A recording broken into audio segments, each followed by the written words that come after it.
After priming, I'm taking my filbert brush, dabbing it, rinsing it in water, dabbing it on a paper towel to remove excess moisture. I'm going to use it to put my first color in. So those are the areas I'm going to start with. I'm going to start with blue. Don't forget our blue is made up of a mixture of brilliant blue 564 and titanium white 105. I decided to change my brush because the area I'm going to paint is much narrower than the first brush I took. So for more precision, I'm using the flat.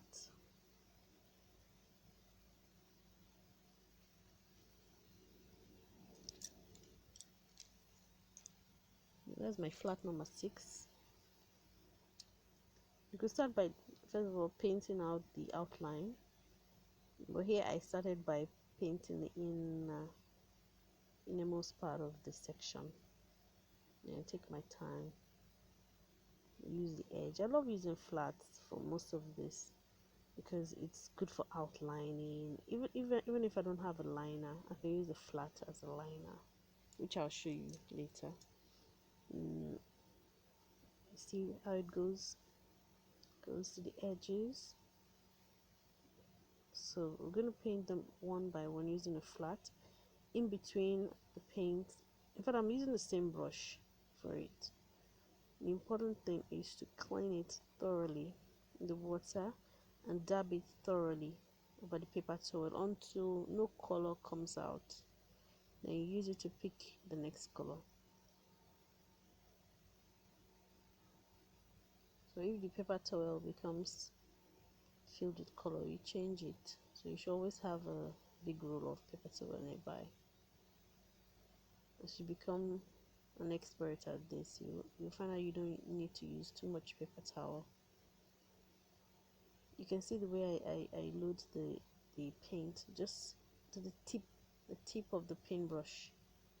That's just how much pigment I'm loading the paintbrush with. I'm using a nylon paintbrush.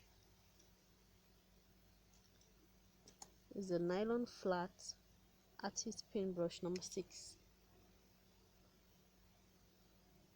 This is what I'll be using for the colors mostly. Before I move on to another color, the excess paint I just use it to dab over the parts because the words happy and always are going to be very dark colors. Always will be in black, happy will be in blue. So extra colors, I can dab it over the words. Dab, dab, dab.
You can see here that I have skipped the area where I was to paint color, the cream color, because I want the blues to dry properly before I paint anything close to it.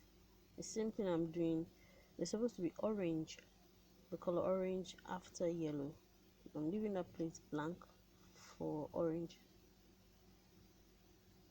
So I want yellow to dry very well. Acrylic doesn't take long to dry. By the time I'm done with the red, painting red, just a few seconds or few minutes, 1 or 2 minutes, the yellow would have dried. Then I'll be able to go back there and paint in cream will be above yellow, color cream will be above yellow, and color orange will be in between yellow and red. You see how versatile the flat is? It works as a liner, distributes the paint properly, and flows well. I prefer using nylon brushes for my printing process. It leaves a smooth finish. It leaves a screen printed look also. Comes already pretty. So here's the unique design coming out. You see how the priming is helping the colors to stay vibrant, and on top of the t-shirt. It's not seeping into the t-shirt too much, just enough. Give us a vibrant print.